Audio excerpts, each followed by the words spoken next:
Squad podcast, episode 23, and this is going to be a good one. We are here to celebrate Cleveland, Ohio, perhaps the greatest city in the free world. Stop. After the score last night, I was like, I just won't show up. And then I was like, you know what? I'll be a bigger man.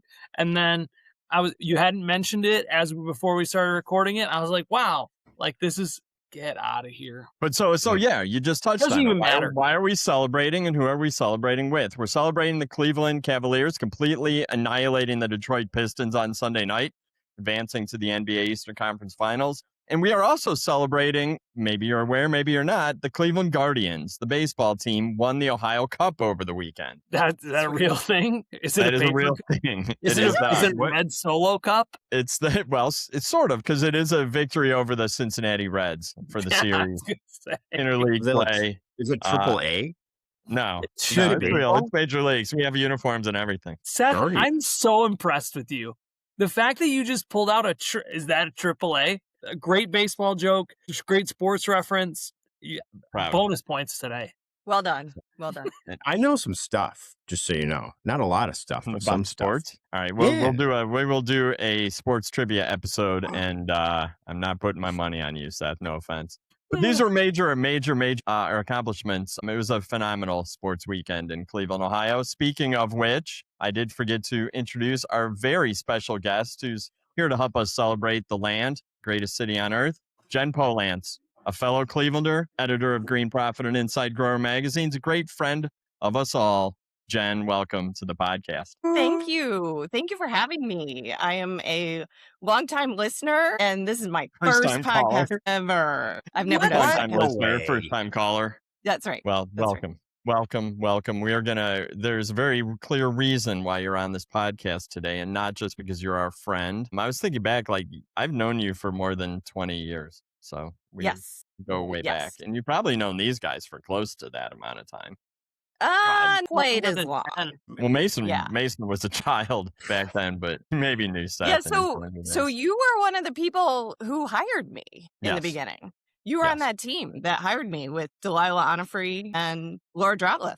Yep, for Greenhouse Grower in today's Garden Center, which was a great hire, and I'm sure changed your life for the better, which I actually want to get into because we do have an agenda today, and it's not discussing the Cavs win or the dominant Ohio Cup performance, but it's consumer. Why do you keep laughing, Mason? The Ohio Cup is a big deal. It's a big deal. It's like the Flint, Michigan Mega Bowl. I mean, it's got to be right along. Keep picturing the Ohio Cup as like a sports cup, right? Shaped like Ohio. I gotta admit, it makes me conflicted because we grew up as Reds fans. Because I grew up in Columbus, so we were Reds fans, and then I moved up here. Obviously, Guardians fans now. So I wonder what the split is of Columbus, Reds, Guardians, or Reds, Indians, because it might have to do with like your dad or your parents' affiliation, because the Reds won in the late 70s, right? Like dominant, like Big Red Machine, crushing it with Pete Rose and all those guys. And then the Guardians or the Indians had much bigger run in the 90s. So here's a good question. Who's Matt Fortmeyer's team? Do we know? That's a good question. Yeah, I should ask. Yeah, it does depend on, like, my mom was a huge Big Red Machine fan. So, like, from when I was little, we were Reds fans. And then they, like, that 1990 team, the wire-to-wire team, like, that solidified it. That was awesome. But then I rebelled and I became a Dodgers fan. Pete Rose is my dad. Dodgers fan? What? Yuck. Yeah. Like in the late, like a Kirk Gibson Dodgers fan? Yes. Like the late, Oral the late Hershiser. 80s. Oral Hershiser, Kirk. Okay, which is fair. They were kind of America's team. Mason's like, that was a good team. Yet. But yeah, that was good. Seth's like, dude, where are we going with this? He's Did the Guardians replace the Indians? Is that what happened? Yeah. The Guardians is the new name change for the Indians. How new is that? Like 5 years. Yeah. Oh, that's pretty new for me. It's relatively new. I mean, considering the fact the Indians were around since like 1917 or something. Yeah. They had a good run. Yeah. They had a good run. And maybe that's a different topic for a different day. Okay. Not this podcast. Probably in a different podcast. Either way, I'm a Guardians fan. I cheer for the Guardians. Cheer for the name on the front, not the name on the back. And I do not miss Chief Wahoo. I'll be all right with it. Pete Rose was my dad's favorite player, so I gotta say. Charlie Hustle. That's how when he taught me how to play baseball, like he just tried to make me Pete Rose. He's like, gamble, bet on the games, bet on yourself, bet against yourself. But expensive, you think? So yeah. Mason's like 7 years old, like taking bets behind the dugout. Is some where'd you grow up, Flint? Yeah, it's behind some Flint, Michigan dugout. Mason's like taking bets. No, but he was always like, just hit everything. He goes, I don't care. Like, just run. If it's even close, just hit and run. Just always. He goes, it doesn't have to be pretty. Just get on base, hit every ball you can. Like, that's why, like, I don't know. Kids were always like dreaming about crushing home runs. Like, I don't even know if I ever even thought about that was an option, because I was just swinging at things that were like behind me, like trying to like get this ball. So just hustle them out. Yeah. Run over the catcher. Yeah. One time in Little League, I ran over the first baseman, and like my dad like pulled me aside and was like, "It's a great hit, but you're not supposed to do that." Because you were probably a big kid then, right? Yeah. You were a monster. Yeah. I think I weighed close to what I weigh now in like 7th grade. Yeah. And then I got smaller, and then back to adult size. So awesome. All right. We've taken enough time on sports. As the Cavaliers advance through the NBA playoffs this year, hopefully to the finals, I'm sure it will come up again. But before we get into that, Jen, I am interested in maybe you sharing your horticultural journey, because it's different than others' horticultural journey. Maybe give us your chronology and anything else you want to share before we get started. And we also need to know your walk-up song. So if you're coming up to the plate, the horticultural plate, what is your walk-up song? So journey, walk-up song, and then we'll get into the meat of the episode. Okay.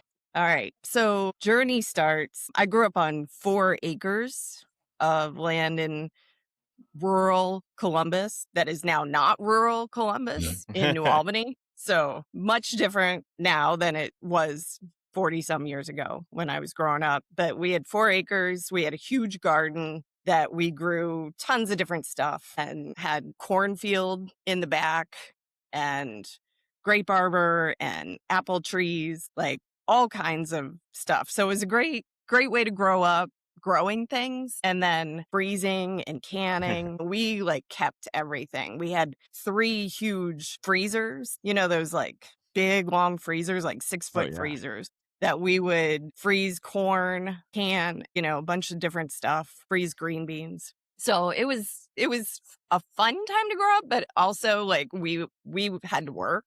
We weren't like just running around. Oh, and we had chickens. So it was like a homestead kind of situation.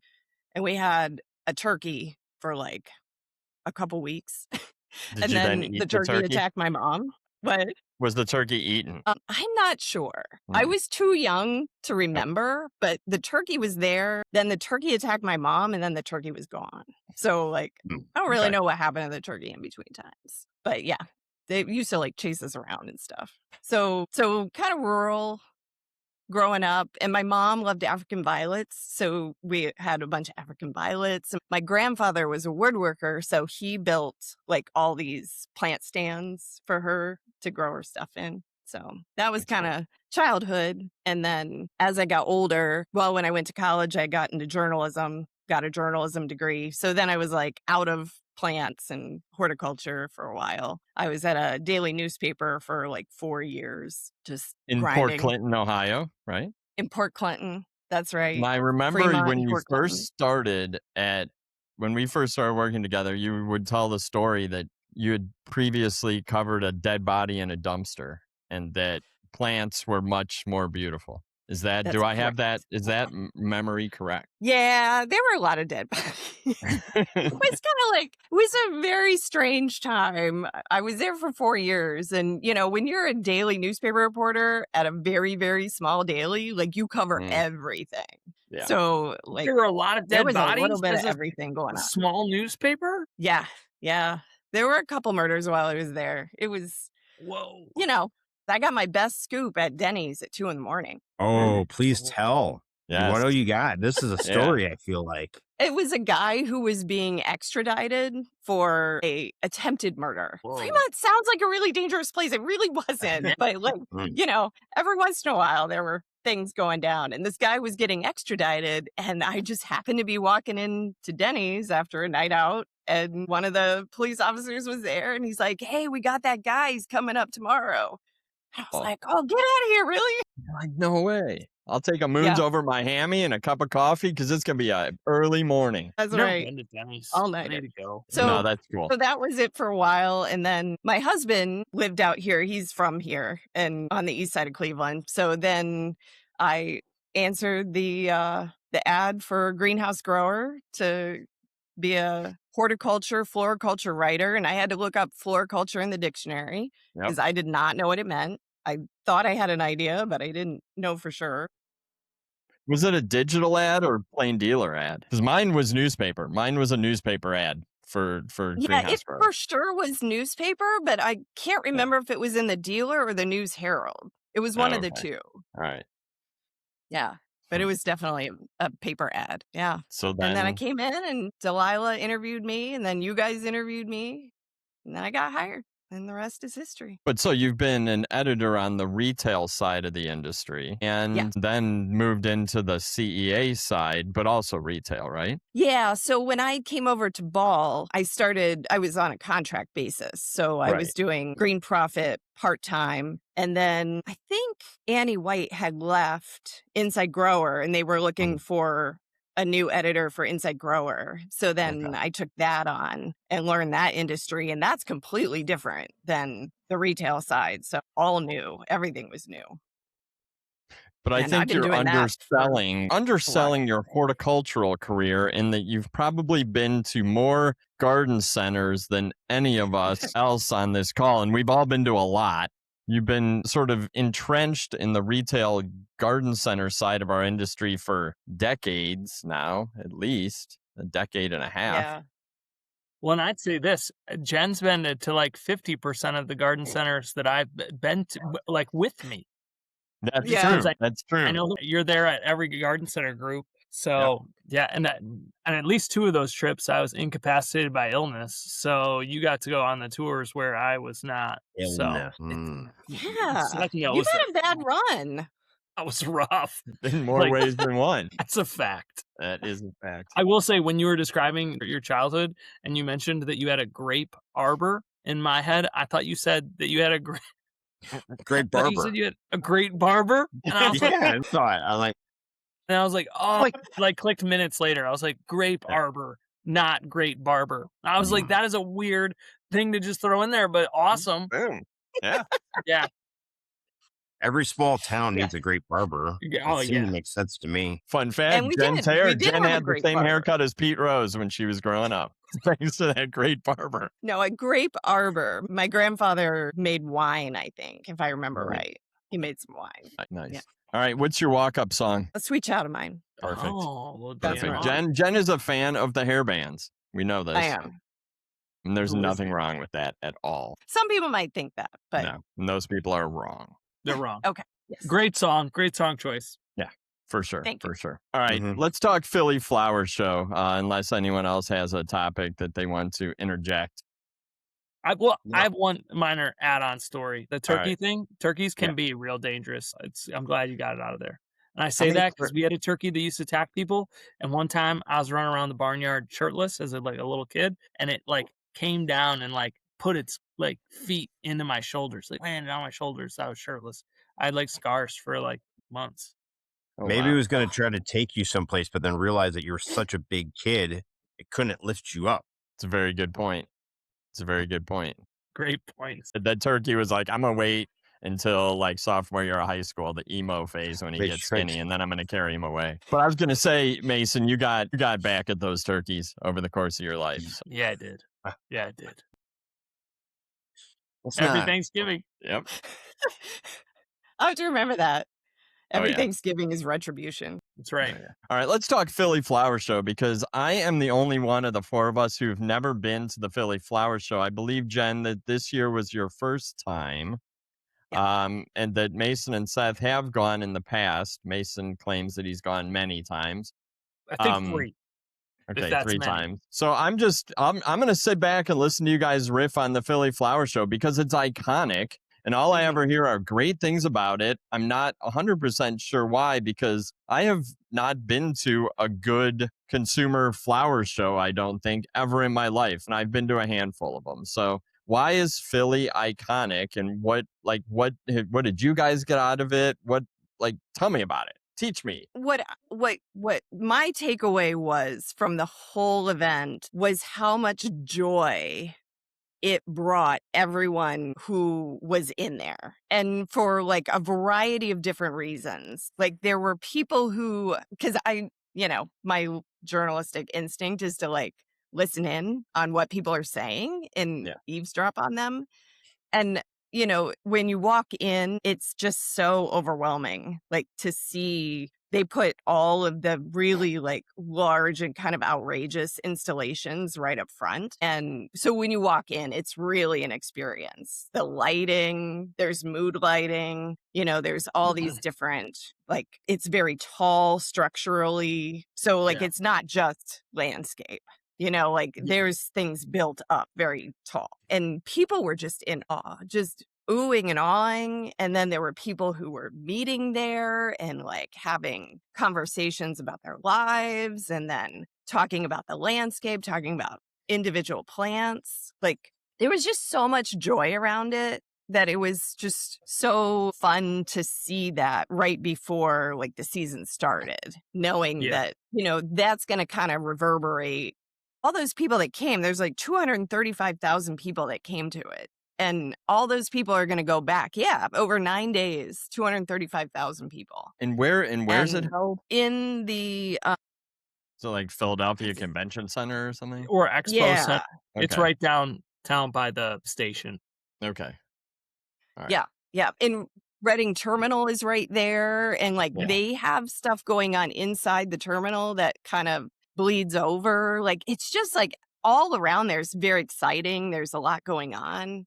It's very cool. It's a big deal.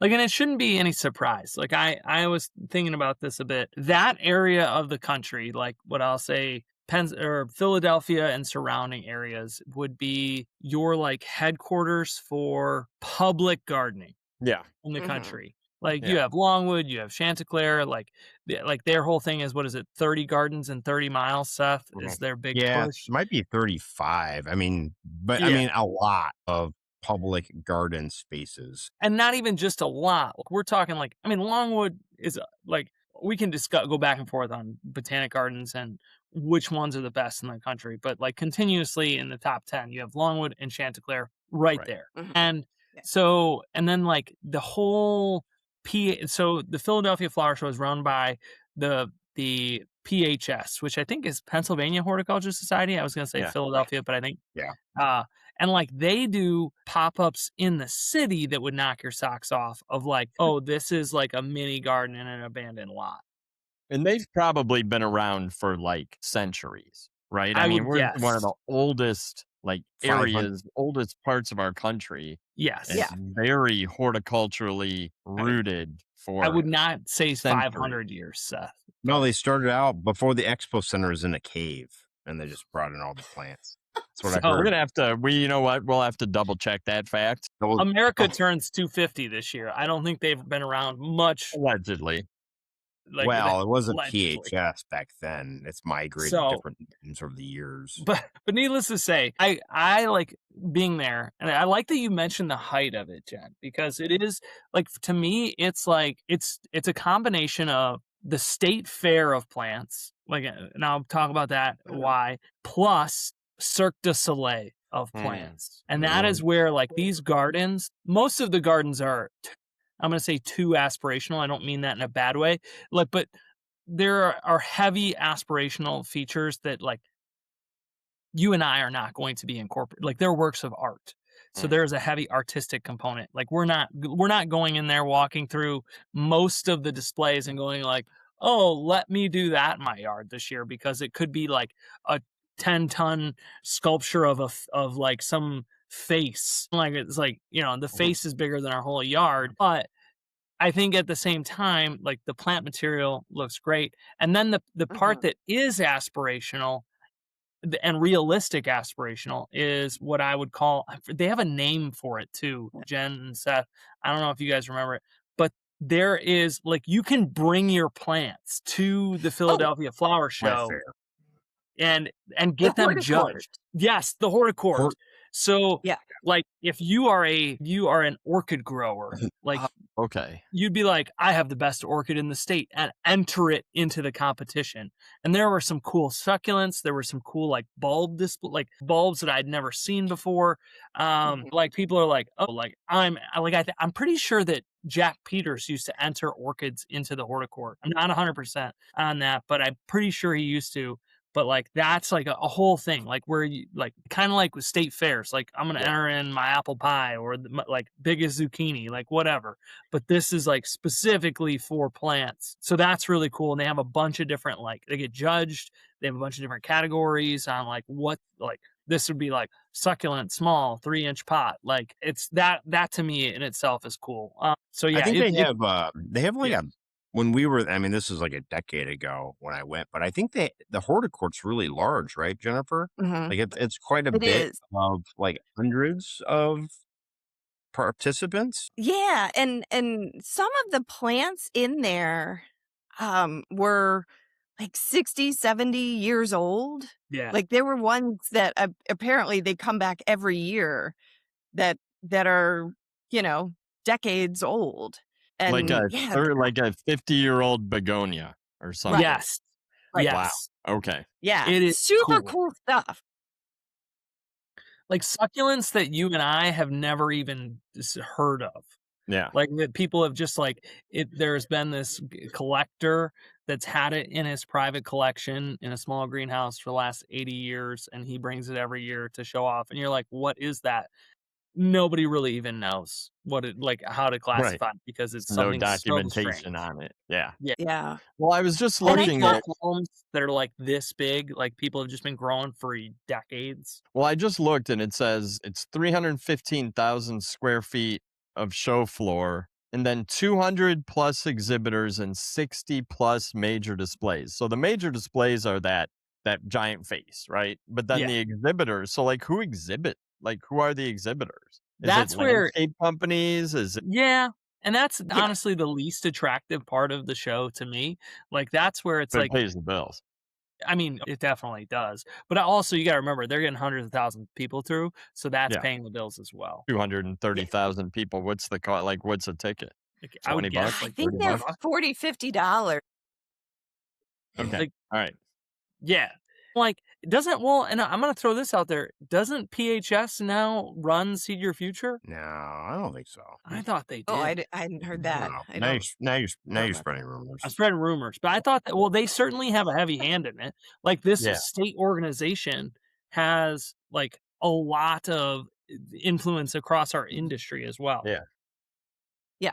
Yeah. Well, they probably have more influence than the American Horticulture Society. Let's just be honest. I mean, I don't know. Because their programming is so like not complex, but they have so much programming. There's so much out there. They have specific plants that they select that are great for Pennsylvania gardens. So they have like a whole program. I think it's a gold medal program, I think is what it's called. So like you can go to their website and find plants that are perfect for your area that they recommend. I love that. I think that's awesome. Yeah. The other thing I loved about what they did there was all of the artistic ways that you could use plants and flowers. There were like dried botanical artworks that people had created that were on display. I don't know if those were judged or not. They might have been judged. And then you could do all kinds of different activities. You could like create your own loose tea blend. You could like create art with different flowers, dried flowers. Like, did you have to sign up or were they so hands-on stuff like workshops? Yes. Yeah, there were That's tons of cool. workshops going on. Yeah. See, And that's then, probably what flower shows need. All right, yeah, we'll there get to was that so later. much We will get to that. activity. Yeah. The other thing that I loved about it so much is the floral wear, like the fashion. People dressed up, and Oh, like like some people attendees. dressed up as flowers, Yeah. like with flower costumes almost. Some people wore like botanical vests and pants, and definitely dresses and hats and all kinds of stuff. So it, like that to me was like they didn't just want to see plants, like they wanted to experience the whole thing with plants. So it's like cosplay at a Comic-Con. Yes. Like you are going to yes. represent your favorite character. So here you're coming. And I think That's our interesting. industry doesn't recognize that enough, that people want to play with plants. Maybe we I should. think Maybe we something could. we can do more. Maybe the next time any of us go out to a garden center, we should dress as a plant, right? Like I can dress as a wave petunia when I go and buy my Like a little- annuals for and we'll just see how it goes. We'll see like how people react to it. Yeah. I'm going to dress I as a just- Brunera. Boring. Well, deer won't eat Nobody you. won't eat me. See that. True. It's true. Also, I was wrong. It's See Your Future is ASHS and Longwood Gardens. Okay. American Society of Horticultural Sciences. That makes I more sense. looked it up and was going to clarify that they are collaborators. There is no I know. ownership hierarchical structure. But maybe in the future. Maybe. Well, Never the know. Longwood part probably threw me off a bit because That's true. also there. So What was Jen? What was the wildest display there? Like what was like one that you're like, wow, that is super intense. There were a couple, like the ones that were really tall, that kind of like arched over the walkway with like orchids hanging down and amaryllis bulbs hanging down. Like that was really visually super cool. There was another one though that I love because I am a big Shakespeare fan. So they had like a whole installation inspired by Shakespeare that was like the players, the actors. Oh, okay. And they were all botanical. So that was awesome. The other thing I wanted to mention is the flower crowns. Flower crowns were huge. Like a ton of people were wearing them. You would go to the bar and pick out your flower crown and buy it, obviously. They're not giving them away. And they would wear them through the whole show. So you see people walking everywhere with their flower crowns on. And I just thought that was really cool. So it was like a flower crown bar. Instead of ordering drinks, you order like the crown that you want. Yep. It's like picking your wand in Harry Potter world. Maybe the wand, and like the wand, maybe the crown chooses you. You do not say choose it. the crown. I knew it was coming. Well, I Once think you it's put it awesome. on, music starts playing. So like people go every single year, I would imagine. This is like okay. Dude, my buddy. What's the demographic? Like who goes to the Philly Flower Show? Is it everyone, or is it older ladies, or is it mothers and daughters, or is it Good guys call who on like that, to because grow my college zucchini? buddy called me up and was like, "Hey, are you at the Philadelphia Flower Show?" Like my best friend from college. And I was like, no. Like, are you in town? I don't know, because I like sometimes I go to Allentown, he calls, whatever. He's like, "No, my mom and sister are down for their annual trip to the Philadelphia Flower Show." And his sister is like in college, and his mom is his mom. So yeah, so that's an anecdotal. It's a good trip like that. And I remember vaguely, it's like, that's a good target demographic for them. Yeah, I saw everyone under the sun. There were like people there with babies and strollers. There were like, kids like, of all ages. There were older people. There were teenagers and college age kids. Like I interviewed a couple girls who had come from New Jersey that were just there to meet friends and go walk around. Cool. They lived in apartments. Like they didn't have any plants. I was like, "Are you going to buy some plants?" And they're like, "No, probably not." But, just there to enjoy it and meet up with their friends. So it was very much a social thing, as much as it is looking at the plants for landscape and aspirational purposes. Yeah, I would say that most people are going for the entertainment factor of the event. Like it's a good event for our industry in the fact that like it's showcasing like a lot of plants that we do, but most of what people are there is to have a good time, not necessarily to be like, what should I be growing this year? I mean, I'm sure that trickles into their thoughts, but I mean, most people are going to ooh and awe at the displays. Like the displays, like they are incredible of what you can see there. Yeah. The shops on the lower level. So I don't know if they always do this, but this year there were the whole, I forget what they called it, but like where you would go to buy plants was on a different level. Interesting. And yeah, it was like, I think he said it was about 100,000 square feet of just, and it was mostly plants, but then also like candles and other botanical things that were kind of related. And they were booming. There was a ton of people down there buying stuff. So a lot of people were buying, but I don't know how that translates to sales later. Yeah. Well, and that's interesting because when I had went, Jen, that was not the case. Like it was like at one end of the convention hall. And now that would be interesting that they segmented that off, but probably good for business. I think just having a separation of like, oh, I go here and I'm going to go here probably seems like there's more to do as well. So I wonder what the garden centers think in that area. If they feel like the show contributes, or if there's do they get a bump? Do they get a bump? Yeah, or like if they have like certain things that's like all the rage, like do they see people coming in that year be looking for that type of orchid or that type of annual that they saw a lot at the show? I don't know.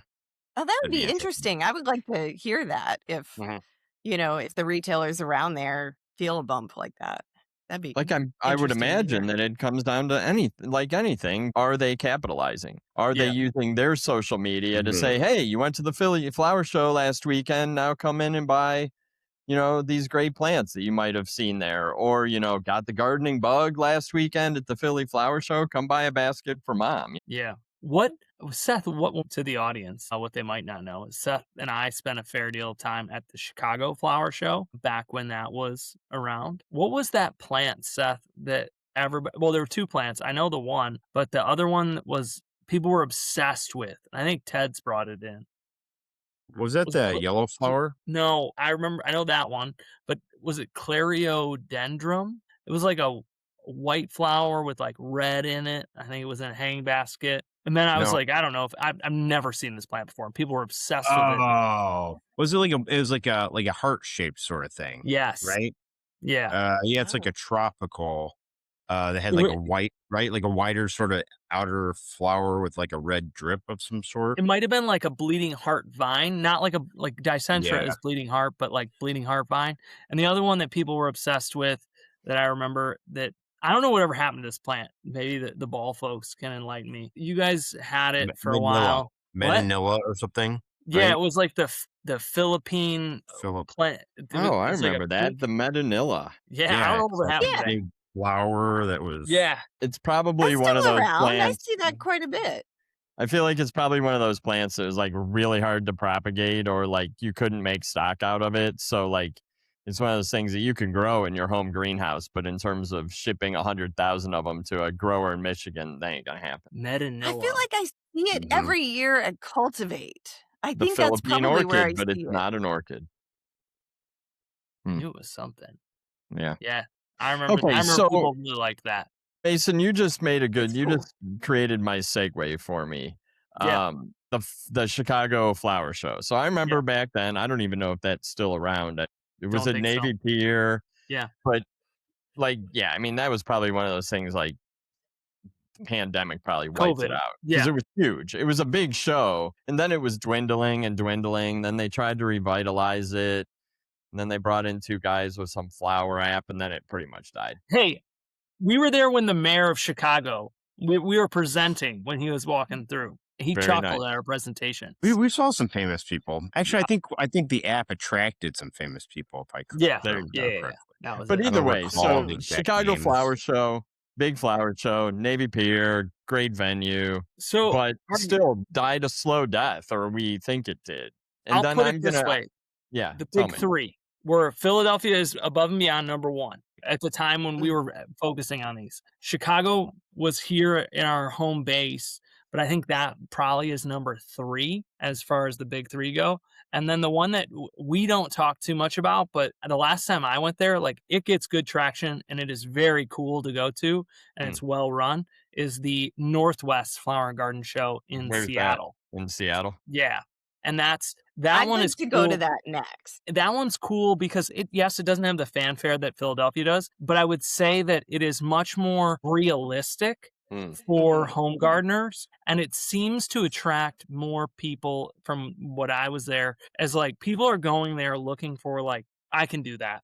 And they Like do a their own heavy amount landscape of ideas. Yes, they do a heavy amount of seminar series. So like how to do different things. They a whole like speaking curriculum on like, okay, if you want to follow the like native trees or this or that. And so that one is always interesting to me because like I feel like that's a different world of plants in a lot of different ways. They bring in giant trees to this show.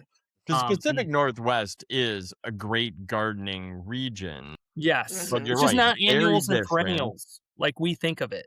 There's a lot more nursery material incorporated into what they're doing.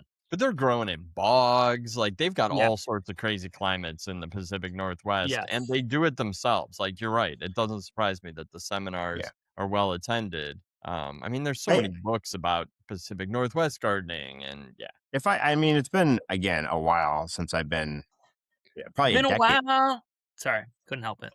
since I went up to that flower show, but I thought it was pretty inspirational as well. Like more fantastic sort of gardens. I feel like almost that's where Chicago was different, maybe in a not as great way, is that like Philadelphia and Northwest had these big, amazing kind of sort of design oriented gardens, like eye candy. And then a lot of the Chicago flower show gardens was more like, this is kind of what you could do at home sort of thing. But then it's less eye candy. right. And You don't get the also- magic. You could go to a lot of garden centers in Chicagoland and get that same sort of inspiration. I would. And think. also, you got to think about it from the production side, is that in being that it was more realistic, that a lot of the crops that were planted at the Chicago Flower Garden Show were like petunias, like marigolds, like things that are, and that show was in March. Right. So people are trying to force things, and there were a lot of bulbs and tulips. I remember like the tulip display there is one of the better ones. Like they just had 100 varieties of different tulips. And I imagine tulips are even big at the Philadelphia one. But the Philadelphia Flower Show, like a lot of those are like tropicals and orchids. And that's where you just, What's the timing of Philly? When is that? I forget. it's probably March, April-ish. I think it used to be in Chicago. I think the first one used to be Northwest because I think that's like February. Okay. And then it went Chicago, Philadelphia. But in the Northwest, a lot of the stuff that was there was not necessarily blooming plants. Right. Like it was like alpine-y stuff. Yes. Like I said, big trees, conifers, a lot of conifer gardens. But then Seth and I used to work, Seth's closing his blinds. We used to work the front garden. We used to work the front garden with the app, and the front garden was just like a flower garden. And it was from the flower growers of Puget Sound. They put on the front. And so like a lot of greenhouses, I'm trying to think who was in there, but like I think maybe Star Lake was in there. Squawk Mountain. What a cool name and cool place. Squawk Mountain Growers is a super cool garden center in the Seattle area. Super cool. You should go. It's like they're like writing it. the area, it's like located, there's a big giant like forested hill on the backdrop, and it's just like super cool place. I don't remember the owners' names, but really awesome selection. They do some of their own growing there as well. Highly recommended. And they used to have volunteers, and they let Seth and I volunteer at the front of their garden to talk about grow it, and all the plants were on grow it. But all of the growers would like send somebody. So we were always like working in tandem with somebody from the growers. But that was really cool as everybody's walking through, and they used to put a fair chunk of hyacinths in that front garden so that it would smell really nice. But yeah, it's I don't know, that one, and now it's just again cool to go to. But the Chicago one was definitely more like the displays there were like they had, which is really cool. We didn't even talk about this the last time we talked about high school ag was that the CHAZ, Chicago High School for Agricultural Sciences, had a garden at the Chicago Flower Show. So it was like done by the kids in the class. And so That's that was cool. like, sure, these kids aren't like art designers and doing this, but like, I think that was missed by a lot of the population coming in. It's like, this whole garden was planted by high school kids that are trying to go into a career in Mhm. this. But And also, again, what that doesn't have is a wow factor yes, of Philly visually. flowers. So like that's what I'm hearing here is that there's like the functional side of good flower shows where you can Yes. go and get inspiration for your yard. Maybe connect with the landscaper or something, but you'd go back home with some pictures and ideas of what you're gonna buy and plant. You go to Philly Flower Show, it's kind of like going to Disney. You're going for this like over the top, like you said, Mason, the Cirque du Soleil, right? Like Yeah. you're never going to be like, you know what? I'm going to learn to do some acrobatics like that. No, you're not. You're going there for this wow factor, like blow your mind kind of wow factor. And then I think that there's another level of local flower and garden shows as well. And I just want to mention it because this episode is about Cleveland. Cleveland is a very large regional and long running home and garden show, and it's terrible. It's like the Detroit Ouch. Pistons of flower shows. Go and I mean, booth by booth, there's not a lot of inspiration. I mean, we do have some great local garden centers and growers that display there, but it's kind of a drag. There's a lot of booths of like the gutter guards and like But those buying are really a good. self-watering Keeps pot. the leaves out. They are You great. get I have them like half accosted my in house. the aisleways. Do you Yes, guys have like gutter hard guards? Like, sales, like do I hustle. need gutter guards? No, you don't have trees in your neighborhood. You That's don't need fair. you don't need That's a gutter good guards. point. You're on like farmland. But yeah, so I mean, then there's like that level. Again, it's not cheap. I can't imagine a lot of people go. I remember I used to go every year, but I would use like my media credentials and try to get in for free. But I haven't gone in years, which is Way to sad for support the someone in the industry. industry who has a flower and garden show. But I was just thinking it is going to move this year. So I do want to talk maybe if there are flower and garden shows you guys have gone to that are like, meh. But so the Cleveland Flower and Garden Show was in this building called the IX Center for years. And it was like this massive facility, huge, like expo space. Well, that's being turned into like, I don't know, a data center or something now. It's sold, it's gone. It's no longer the IX Center. So the Flower and Garden Show is moving to a convention center downtown Cleveland. Is it the Much Huntington? smaller. Yeah. So it's good. How did you know that? Well, that's where BFG is, right? Yeah. I was BFG. like, how do you know like a small convention center in Cleveland, Ohio? I wouldn't say it's small. That place is pretty big. It is. No, it's decent size. It's Last cool time I 'cause it's went there, Well, underground. you've never been in the IX Center. That's why you IX think Center's that's big. massive. I never I feel will. like they built like airplanes in there. Or And you something, never but yeah, so now it's moving to a smaller format and shorter. So instead of a week or I don't know, they try to do it like over 2 Sundays. So it's probably like 8 days or 9 days. Now it's just 3 days, small format. And I wonder if it'll be more, I don't know what the right word is, like young and energetic, or if it's What's just the gonna be dates? what's Yeah, that? what's Like the dates? what's yeah, well no, Well, what time of traditionally it's the been year? end of January. Like we're talking like the Mhm. last week of January, which is a lousy time for blooming We- stuff, but a good We need to have time like a flower for show like the last weekend in February for us northern people, or not February, sorry, last weekend in April for us northern people. Yeah. So that people can go out and get inspired, and the next week they're going out and buy go plants. by. Yeah, Instead I- of you having know, to I- like make yeah. that connection months later. Yeah. I think the only reason, okay, this is probably shortening it is just for the exhibitors. Because the Mm. exhibitors look at the cost and the amount of time to be away from the workplace, and they don't want to be gone that long. And if the attendance is so, then you're just like me and Mason may have worked a flower show where we might have been twiddling our thumbs for hours on end, waiting for someone to walk by and talk I was to. swirling my thumbs, putting plants on to grow it. Yeah. And so I don't know. I feel like that's just like it's just going to Yeah. kill the show. Like you're not going to probably like they're like I- what they're hoping is they're going to get more. They're going to get the same amount of people Yeah. in this in Or less like time. a decent percentage less, but still when they crunch the numbers, they're better off having 3 days, 3 days facility, rental, 3 days. Yeah, but then when there's a snowstorm and you get rid of 2 days or you get rid of all 3 days, I don't know. That's what I'm saying. Put it at the end of April.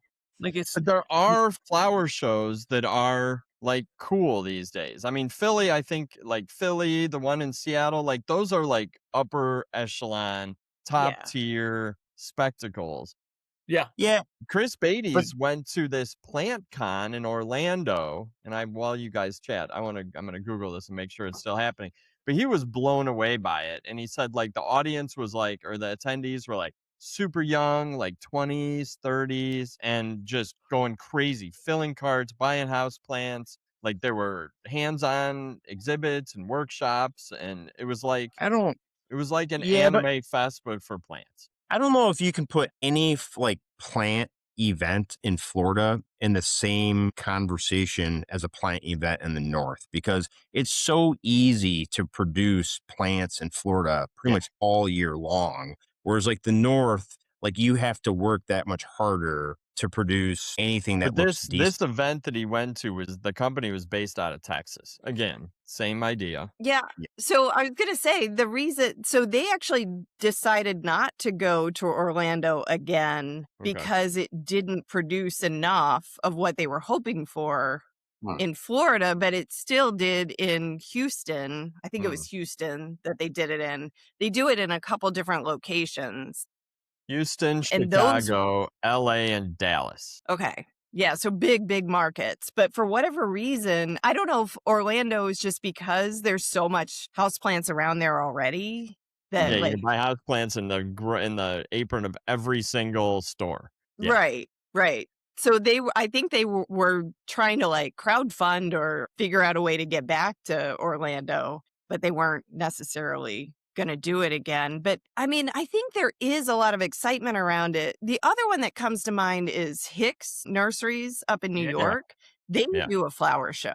Yeah. And they've done it for decades. So like that's a retailer, bringing people in. And I feel like that's in March, which would be or is it April? It might be April. They are, I would say though that like that's I don't know, they are an anomaly in the best way possible because they are able to do things and get people out there. Like their whole Halloween setup with what's the ghost or I think it's a ghost, right? That they do like the picture walk through. Like it's not Casper. It's their own proprietary named ghost. And then they sell merch of this ghost. And like, they've been around 100 years, right? Like they have built they this crush following. They're amazing.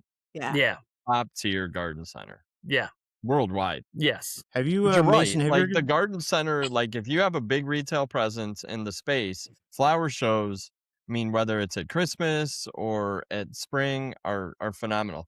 Let me tell since you guys are so Cleveland friendly, why don't you call up Pettitis? Like Pettitis is big and they have great, plants, great displays. They should be, So they used to exhibit at the Cleveland Flower Home and Garden Show. But I'll be honest, Pettitis is a machine. Yeah. I don't think they need this.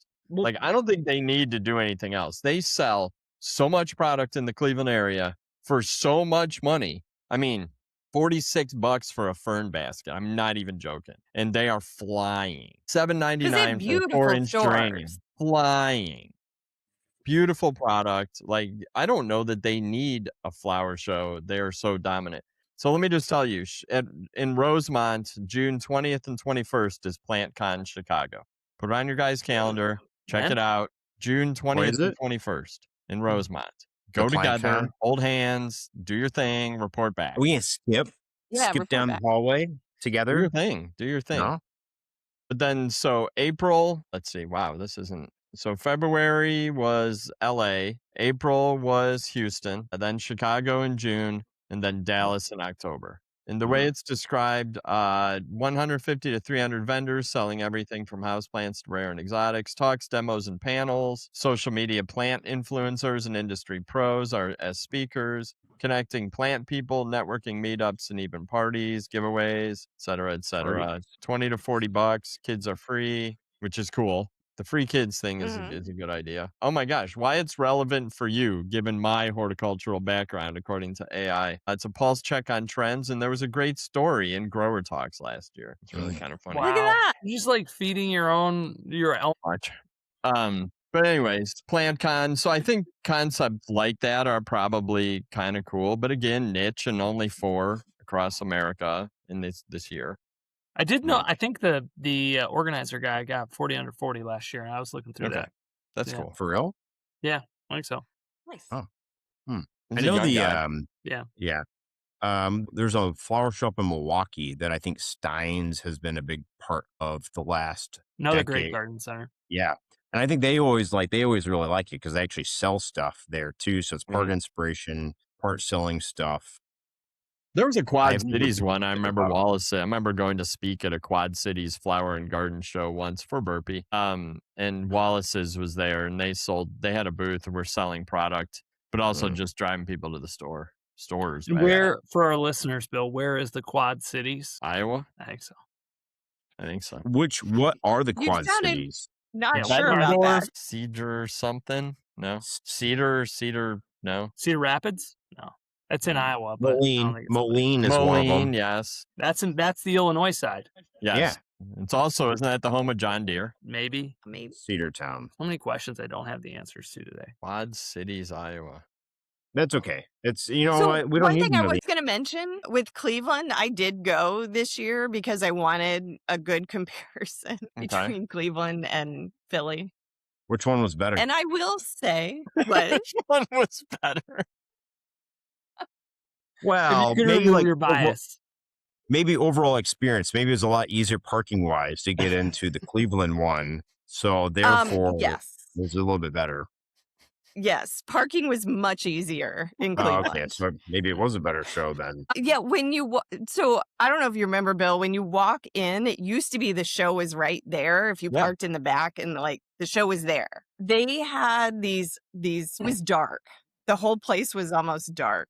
And they had like these temporary walls set up to really feed you through to get to the flower show. It was like a quarter the size of what it used to be. But I will say the garden centers who were there were doing big business. Like I felt like there was a lot of people in their booths. I saw pandies there, and there's an herb grower out near Sandusky that was there.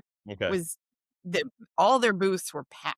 Yeah. So if you are one of the garden centers there at those shows, fake product. Automatically you're the one that they're going to go to.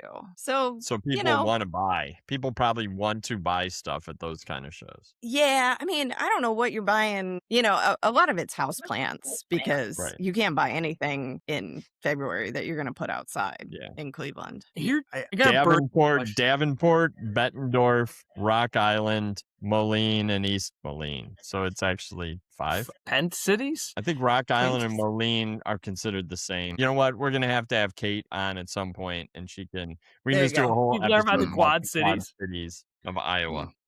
So she can clarify. Yeah, we'll wait till they win. The booming metropolis of the Quad Cities. Burning question here. Talking about garden shows. Does Epcot's Flower Garden Festival count as a garden show? No. I'll tell you, they got the highest ticket prices. That's I only know that because I stumbled upon it this year with my family at Disney for spring break. We walked in and it was like Epcot Flower and Garden Show. I was like, sweet, let's go. Press pass? Yeah, right. It was cool. That's where you should have gotten the press pass.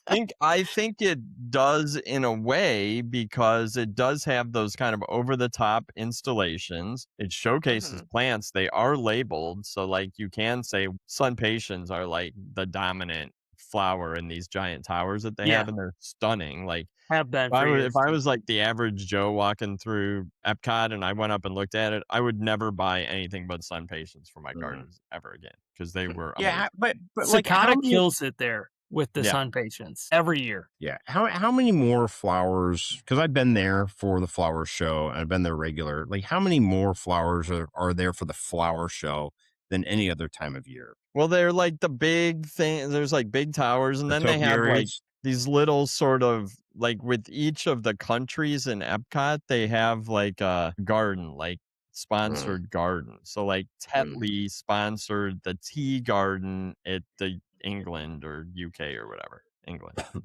And then like the Dutch had a garden and China had a garden and Japan had a garden, but they were like themed. Like there was a panda, they were very stereotypically themed now that I think about it.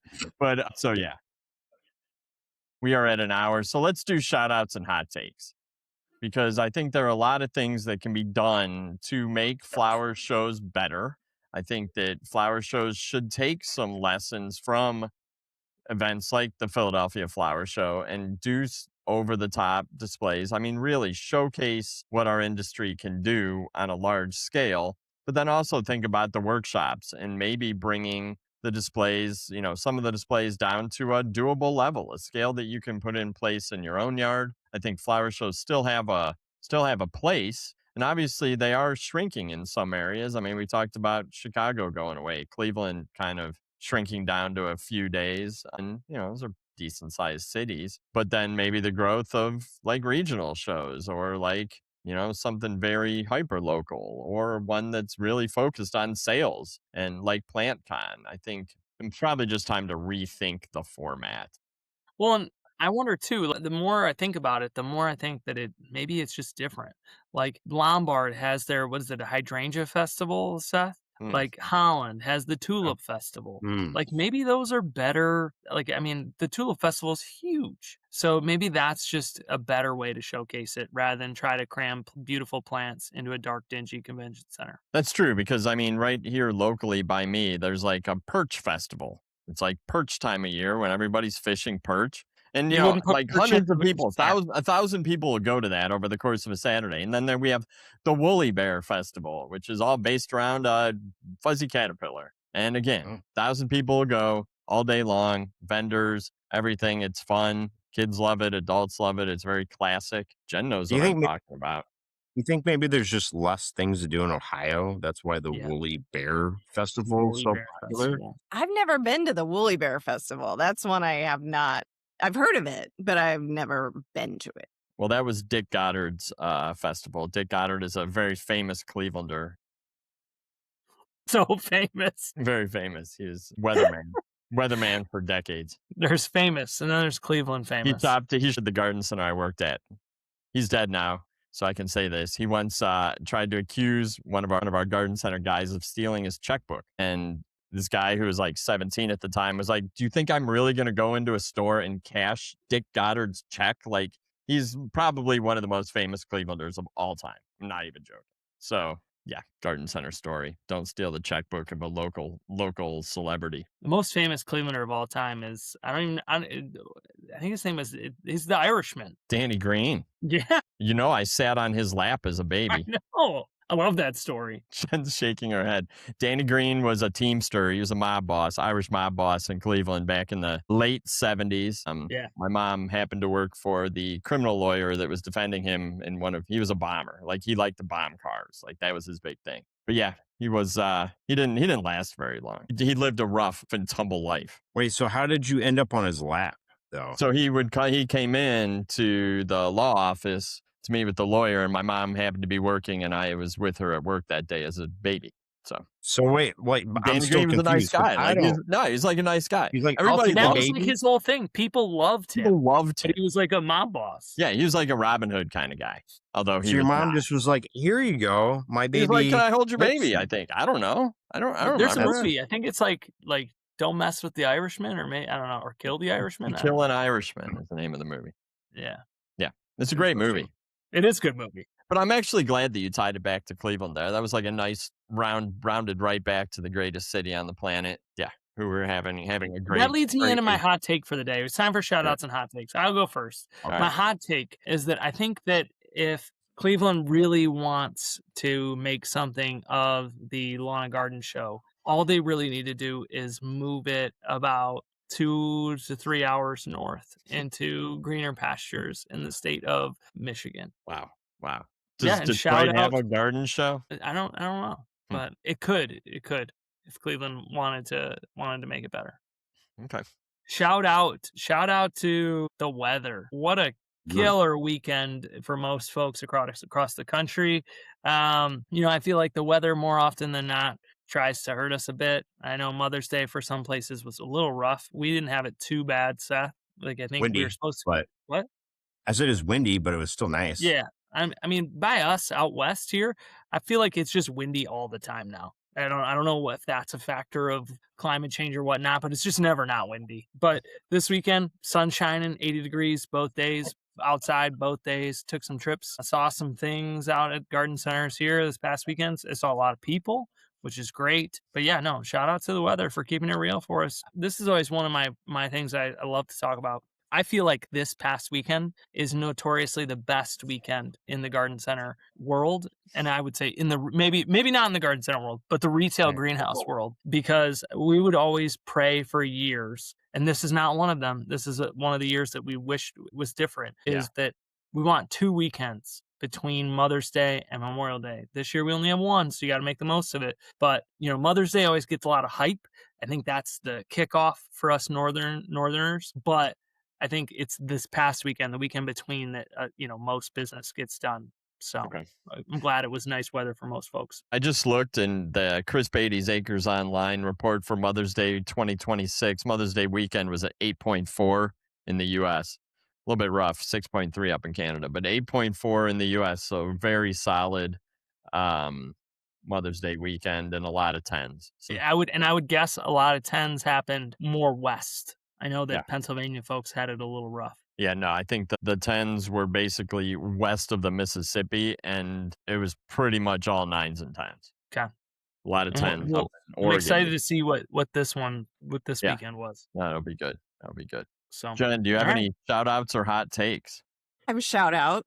I don't have any hot takes, but my shout out is for the pollinator partnership. So I don't even think you know this, but I've been doing a training. I did a training. It was like a 7-part module that the pollinator partnership puts on, that you can learn like all aspects of pollination and pollinators and garden designs for pollinators and that type of thing. So they do this 7-module course, and then you do 2 projects. You do an outreach project, and then you do a planting project, and then you are certified pollinator. I forget what the actual title is. Actually, Darren from Darwin had told me about it when I interviewed him a couple months ago. So I went through it, and it's awesome. Like, you learn so much, and it just really gets you thinking about like all the different ways that our industry can use pollinator plants and sell them, and, encourage other people and municipalities to plant them and that kind of thing. So super cool. I think they do it once a year. So I think they're going to start signing people up in the fall. And then it starts in like January. So are there aspects of pollinator partnership? Are there aspects of like for garden centers to where they could do it and then provide resources or something to their customers? Yes, this pollinator partnership has a ton of resources. And so every time you go through the module, they'll put links to all the resources that they talk about for that module. So you can like rewatch the module if you want, and then visit all the sources, and then use those to create any type of material that you want to. And then they also have material on their website. So like Pollinator Week is June 22nd through the 28th. And they have a ton of promotional material on the website for that too.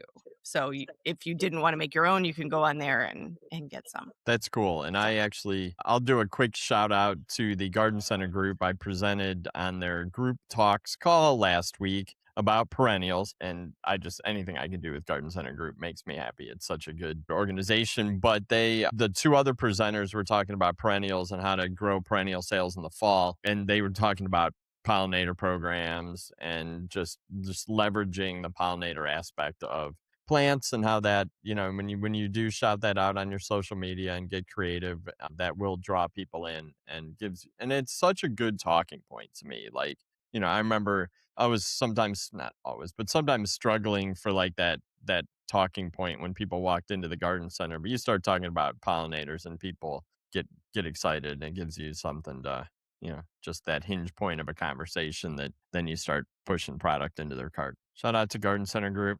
I don't have any hot takes. I actually have a shout out that I've been holding on to for a couple of weeks, and this is going way back to some videos done with AIB, where Bill was a star in some of them. Oh, it was yes. the We have plants. to dig those up. Yeah, I think I have links to them. Nice. Plants are more than just Just pretty. pretty. Yep. Yeah, they Yep. do Joshua stuff. Marvin Miller. Yeah, and then Gorgeous stuff. there's one where Bill timed wonderfully when he was in the hospital, and it was like about like plants produce getting better time or something. And then there was like one with Jason recovery time, getting recovery better time. Whatever, and then there was like the one with how they reduce crime. And then when Jason had the hood, the mask. He was a robber. Yeah, he was like a robber. Yeah. There's also one, the best one is about how they clean the air. Someone coming out of the bathroom. I think there was 4. There was 4 videos. I just found them all. They are all on the America in Bloom site under resources and videos. There is they reduce crime. They make sexy gifts. They help you heal. They clean the air, and they make kids smart. I'll put a link to those in the show notes. Yeah, do that. They're great. Those are like I was watching those because we were just promoting around Earth Week. Here at Ball, we were just promoting wellness and how plants help in a lot of aspects. And so I was thinking about those videos, and then I was watching them, and I'm like, oh my God. And those were 14 years ago, I think, when those videos were made. I was just about to say, I wonder how long ago that was. Yeah, 14 years. I was in the hospital. That's crazy. Yeah. Wow. Also, why did you save that for multiple weeks, Seth? Stop saving your shout outs. Well, because we're like running up all the way into the end of time, and we're like over. And then Mason always has one, or oh, I know we're out of time. That's our job. Here you go. So you can only. I'll be like, oh, I know we're out of time when Mason said his, but I will go too. So I was holding on. Well, so I think good. Speaking of in the essence of time, I think we need to wrap this episode. So that is it for episode 23. Mason, Seth, it's been real. Jen, you are wonderful, and it was awesome having you join the squad. We are going to have to do it again, assuming that you also enjoyed your time with these fools today. This was awesome. I loved it. Thanks for having me. And sorry I broke the pod. And that's okay. I'll do better next time. Nah, you're fine. You're fine. You're a journalist. Fix it in post. We'll fix it in post. Yeah, we'll fix it up. Not a problem. And we will definitely have you back on. Maybe we can talk Garden Center group event, which is going to be, where's it going to be held? I forget. Get out of here. Cleveland! Stop. The land. Cleveland rocks. Yeah, maybe we'll be NBA championship city by then again. All right. To our listener, thanks for watching. As I keep repeating, we want to connect with you. Comment about what you liked, what you didn't. Throw out ideas or topics to discuss. We will discuss them. You can watch us on YouTube and Spotify. You can listen on Apple Podcasts and Amazon Music. Best way to get in touch and find out what we're up to is by following us on Instagram at GHSquadPod. Reach out to us individually. Tell Jen that she was awesome. And lastly, be sure to like, subscribe, follow, and all that. Be a friend. Tell a friend about the show. And I think Mason must have had a 1:00 meeting because he is gone. And so are we. Have a great week. Later.